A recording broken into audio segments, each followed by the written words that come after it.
Ką galėtų susprogdinti 300 milijonų kilogramų trotilo užtaisas?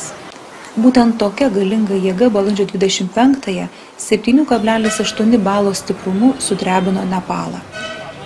Tądien buvo laisvadienio vidurdienis, kai uždaryta dauguma mokyklų ir biurų. Ir ačiū Dievui.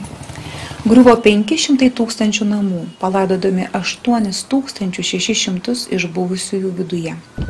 Palapinių miesteliuose apsigyveno ir netekusieji pastogės, ir tie, kurių namai apgriauti, todėl nesaugu juose likti. Beveik milijonas žmonių gyvena palapinėse ar ant bambuko kuolų parėmė neperšlampamas plėveles.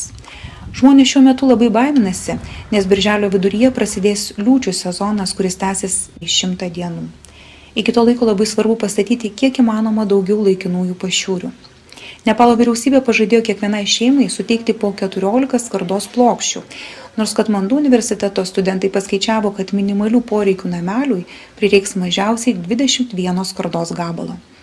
Ar mes galime padėti sumokėdami už papildomas 7 plokštes? Kainos kyla, nes poreikiai didėja. Nenorėkime juokingų kainų, jos yra tokios, kokios yra.